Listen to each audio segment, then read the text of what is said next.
Buenas tardes, queridos oyentes del programa Ser de Luz nos ayuda en el despertar de conciencia. Hoy con un nuevo material que conseguí. Espero que se suscriban los que no se han suscrito, compartir el programa, tomar anotaciones de este nuevo material que les conseguí, y de verdad cada vez que consigo uno es más bueno que el otro. Así que yo creo que sí, esas conciencias se van a despertar. Entonces, sin más, comenzamos en este viernes 13 de marzo, el despertar de una nueva conciencia. La fuente es viviragradecidos.org. Entonces comenzamos.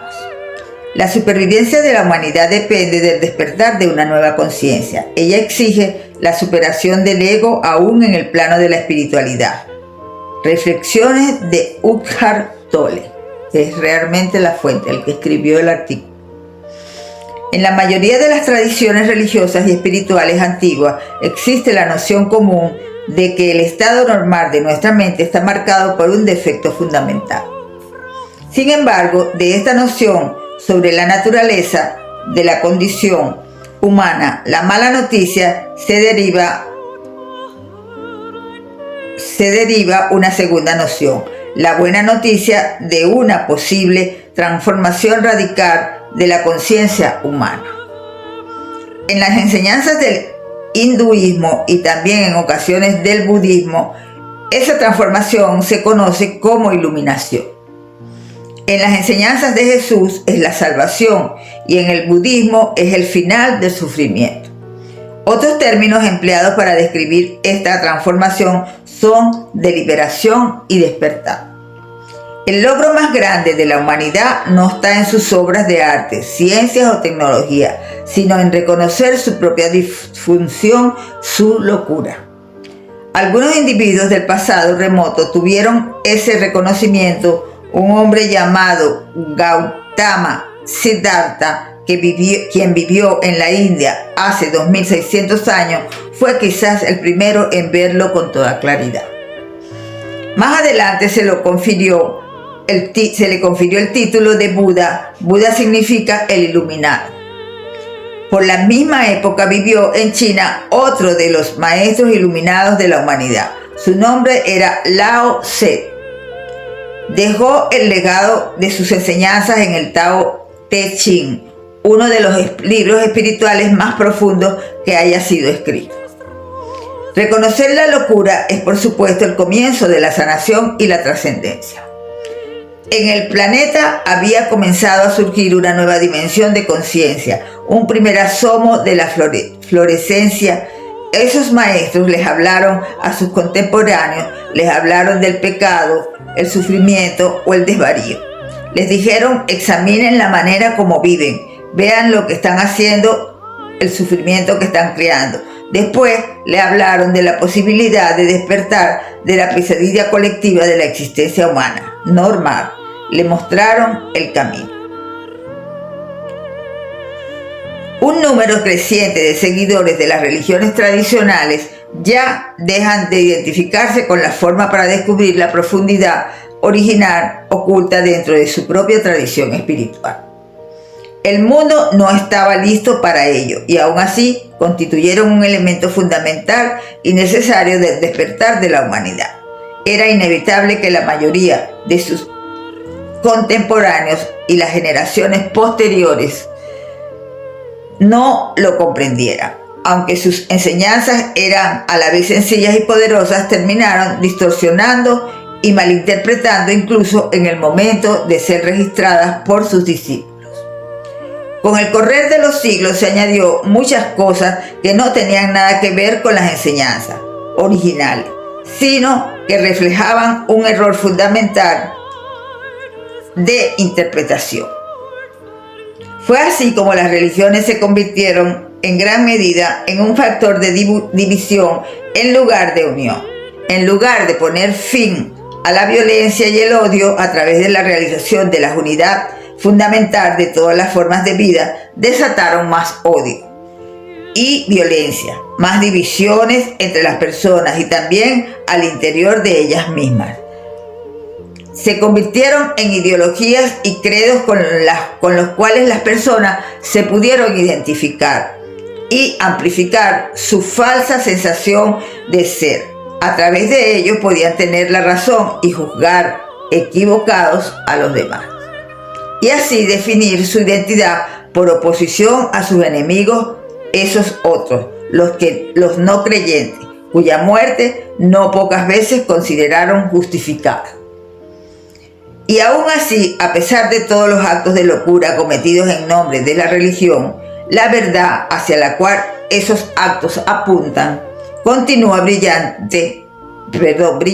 en el fondo, pero su resplandor se proyecta tenuamente a través de todas esas capas de distorsiones e interpretaciones erradas. Sin embargo, es poco probable que podamos percibirlo a menos de que hayamos podido, aunque sea vislumbrar esa verdad en nuestro interior. Espiritualidad y religión. ¿Cuál es el papel de las religiones convencionales en el surgimiento de la nueva conciencia? Muchas personas ya han comprendido la diferencia entre la espiritualidad y la religión. Reconocen que el hecho de tener un credo, una serie de creencias consideradas como la verdad absoluta, no las hace espirituales, independientemente de cuál sea la naturaleza de esas creencias. En efecto, mientras más se asocia la identidad con los pensamientos, las creencias, más se crece la separación con respecto a la dimensión espiritual interior. Muchas personas religiosas se encuentran estancadas en ese nivel.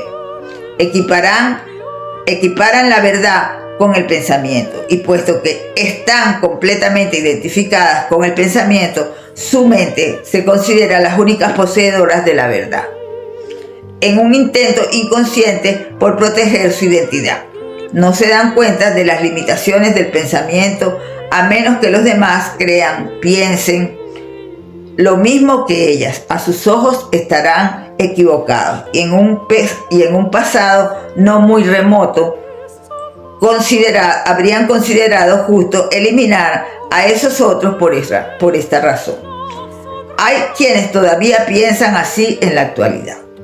La nueva espiritualidad, la transformación de la conciencia, comienza a surgir en gran medida por fuera de las estructuras de las religiones institucionalizadas.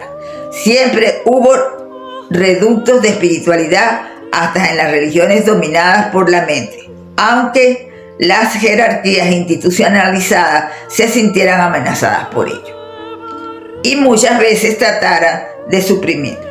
La apertura a gran escala de la espiritualidad por fuera de las estructuras religiosas es un acontecimiento completamente nuevo. Anteriormente, esa manifestación habría sido inconcebible, especialmente en Occidente, cultura en la cual es más grande el predominio de la mente. Pero ya comienza a verse señales de cambio, inclusive en el seno de ciertas iglesias y religiones. Un número creciente de seguidores de las religiones tradicionales ya dejan de identificarse con la forma, el dogma y los credos rígidos para descubrir la profundidad original oculta dentro de su propia tradición espiritual y descubrir al mismo tiempo la profundidad de su propio ser. Se dan cuenta de que el grado de espiritualidad de la persona no tiene nada que ver con sus creencias, sino todo que ver con su estado de conciencia. Esto determina a su vez la forma como actúan en el mundo y se relacionan con los demás. La urgencia de una transformación.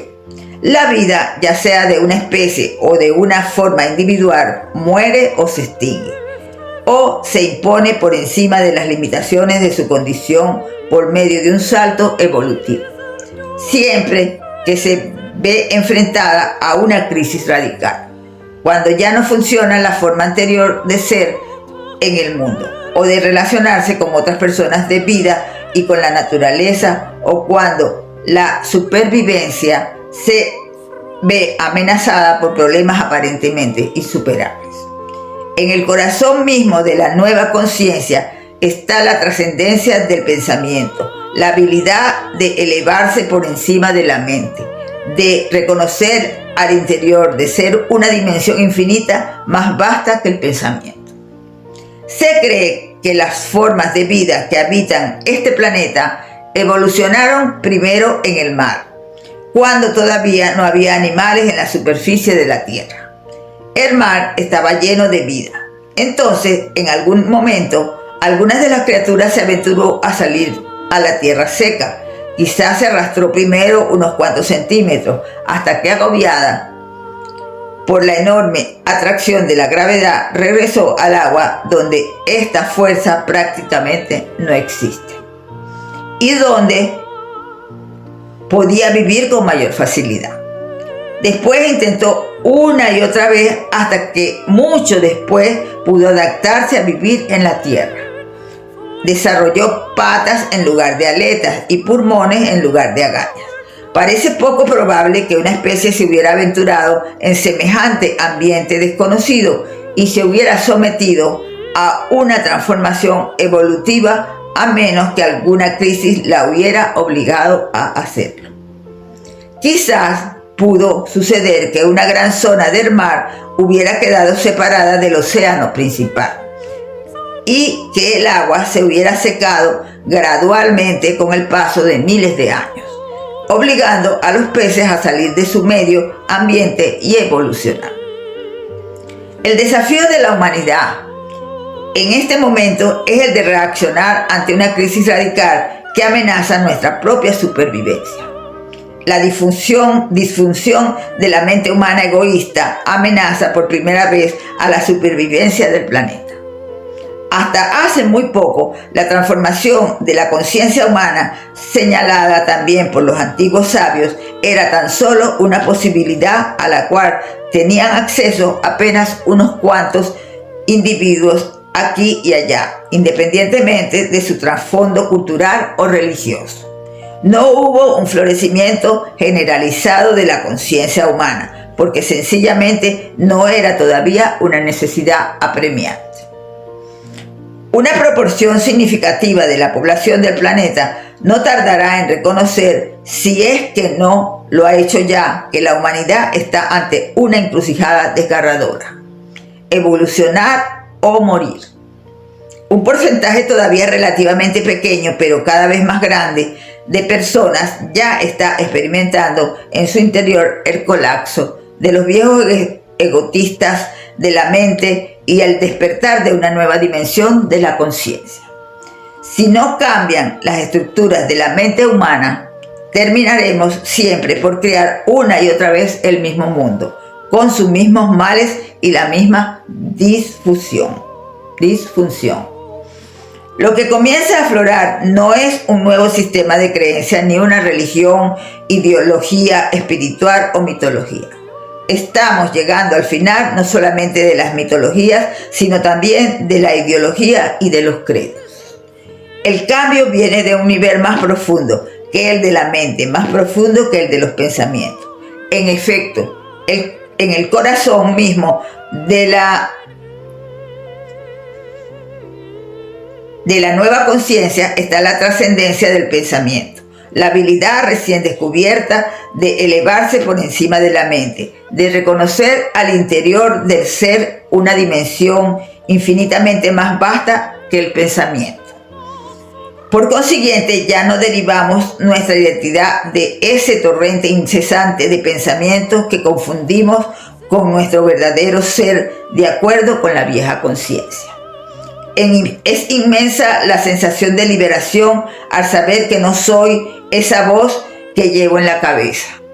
¿Quién soy entonces? Soy aquel que observa esa realidad. Soy la conciencia que precede al pensamiento. Soy el espacio en el cual se da el pensamiento o la emoción o la percepción. El ego no es más que la identificación con la forma. Es decir, con las formas de pensamientos principalmente, si es que hay algo de realidad en el concepto del mal, realidad que es relativa y no absoluta. Su definición sería la misma identificación total con las formas físicas, las formas de pensamiento, las formas emocionales. El resultado es un desconocimiento total de nuestra conexión con el todo, de nuestra unicidad intrínseca con todo lo demás y también con la fuente. Este estado de olvido es el pecado original, el sufrimiento, el engaño. ¿Qué clase de mundo creamos cuando esta falsa idea de separación total es la base que gobierna todo lo que pensamos, decimos y hacemos? Para hallar la respuesta, basta con observar la forma en que los seres humanos nos relacionamos o ver las noticias por la noche. Si no cambian la estructura de la mente humana, terminaremos siempre por crear una y otra vez el mismo mundo, con sus mismos males y la misma difusión. Un nuevo cielo y una nueva tierra.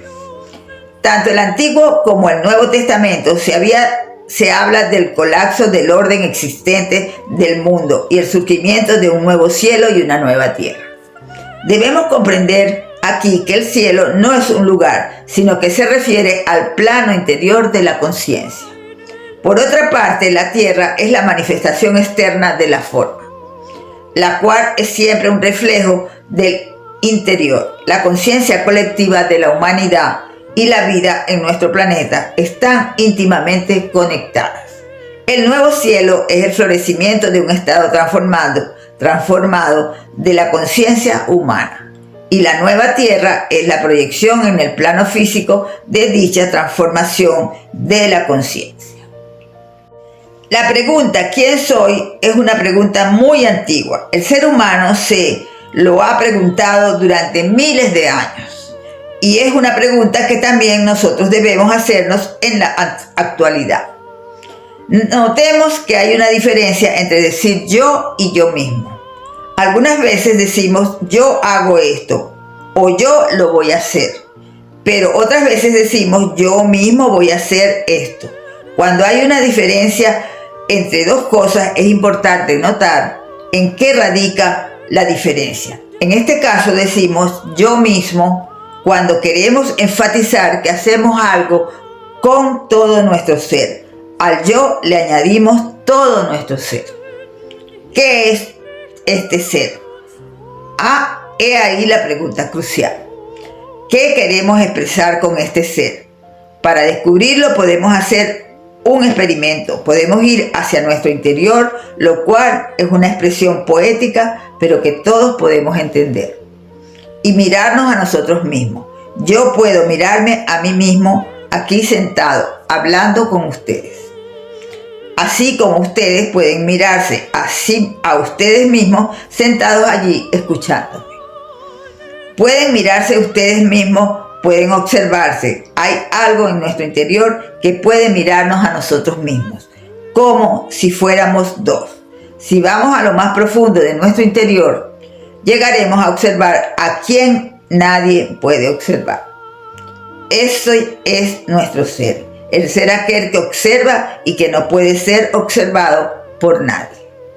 Soy yo, no soy esta marioneta. Desempeño un papel y lo voy a representar bien. Voy a interactuar con amor con los demás actores para hacer de esto un buen teatro y no una cuestión de matarnos unos a otros. Quiero hacer del mundo una danza, un buen espectáculo. Este ser es uno. No podemos distinguir a este observador de algún otro observador. Este es nuestro verdadero ser que todos tenemos en común. Diferentes tradiciones lo llaman con distintos nombres. En la tradición cristiana es llamado la realidad crística, que reside en nosotros. San Pablo dice, yo vivo, pero no soy yo. Es Cristo que vive en mí. Pablo puede decirlo así, como tú puedes decirlo, yo puedo decirlo, ya que hay un único ser. Los budistas lo llaman naturaleza búdica, la cual se aplica no solo a los seres humanos. Los perros tienen naturaleza búdica, los gatos tienen naturaleza búdica, las plantas tienen naturaleza búdica, así como existe lo que llamamos el Cristo cósmico. Los hindúes lo llaman Atman, que significa también aliento o vida. Ahora bien, si yo digo yo mismo, hago referencia a este ser universal, pero en cuanto yo, lo mismo que si tú dices yo mismo, te refieres a este ser único, pero en cuanto tú. Hay un único ser mientras que hay innumerables yos.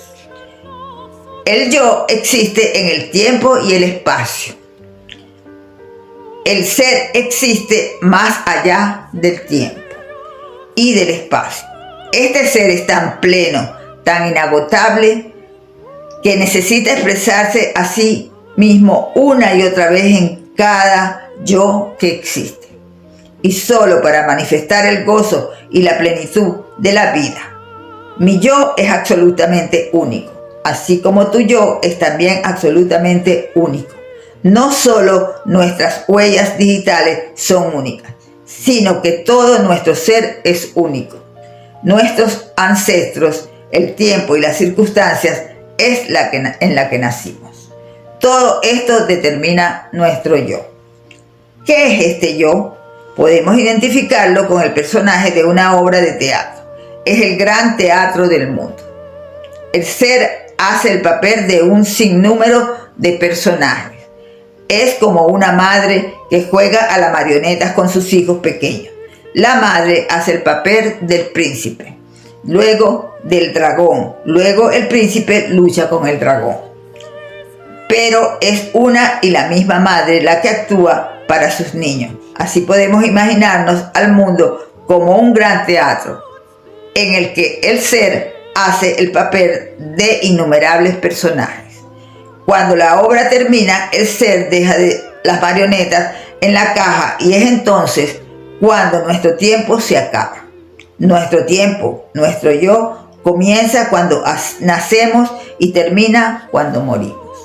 Sin embargo, esto no afecta al ser, ya que el ser trasciende el tiempo y el espacio. Sin embargo, hay un gran peligro, ya que esta marioneta, este pequeño yo, es diferente de los demás yo.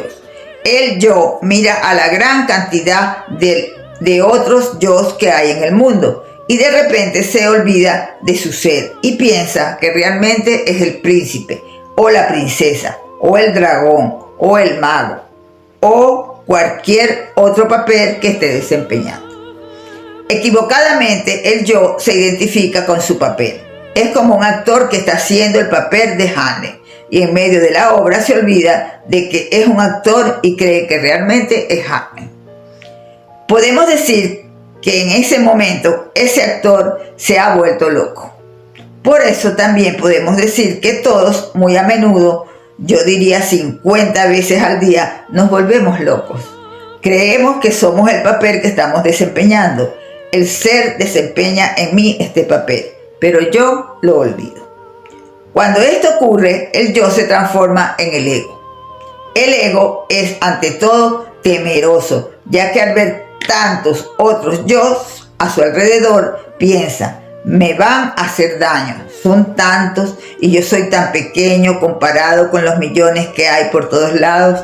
El ego pasa del temor a la agresión, más y más, y no voy a compartir lo que tengo porque no va a alcanzar para todo.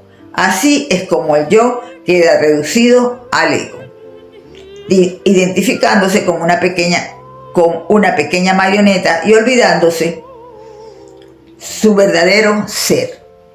Por eso, lo que el ego debe hacer es recordarse a sí mismo: soy yo, no soy esta marioneta. Desempeño un papel y lo voy a representar.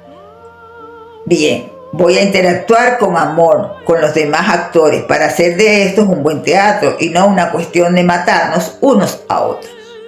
Quiero hacer del mundo una danza, un buen espectáculo. Nuestro ego necesita detenerse. Tengo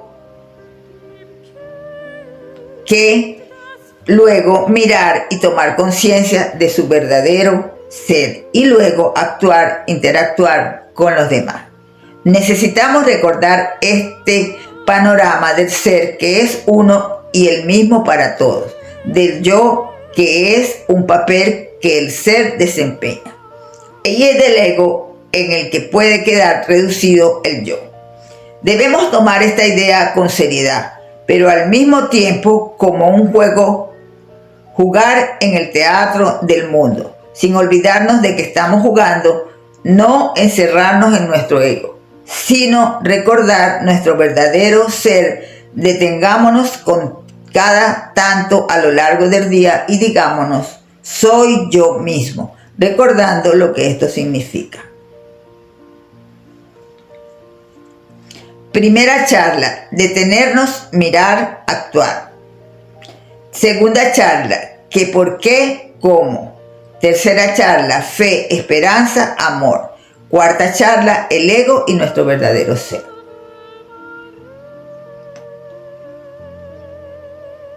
Hasta aquí nuestro programa de hoy. Muy interesante este material que he conseguido. Me encantó, está muy claro y nos vuelve a traer lo que ya hemos visto antes, lo que es el ego.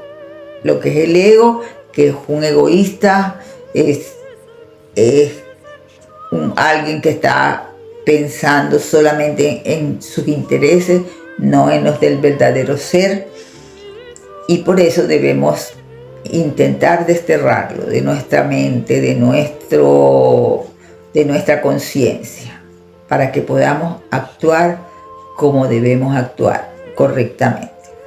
Sin más, me despido como todos los viernes diciéndoles que pasen un feliz fin de semana, que se diviertan, que compartan, que se den mucho amor, que todo lo que hagan lo hagan en función del amor y que mediten mucho, oren, conversen con Dios, que Él los escucha.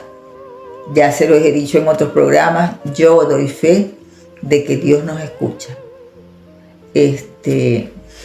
Sin más, como siempre, les digo que los amo, los bendigo y los respeto. Y le doy muchas gracias a Dios por haberme puesto este programa en mi camino y poder transmitirle todo esto a ustedes. Esto me hace sentir muy responsable de lo que hago y muy bien, porque siento que esta es como una misión que me tocó hacer, de las misiones que uno trae, y la estoy cumpliendo. Sin más, me despido con un abrazo muy fuerte,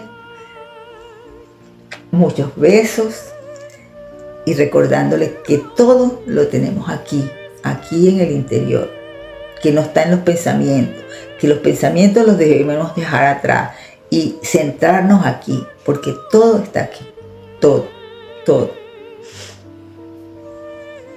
Entonces nos vemos el próximo miércoles. Feliz fin de semana, pásenlo bien, muchas bendiciones. Buenas tardes.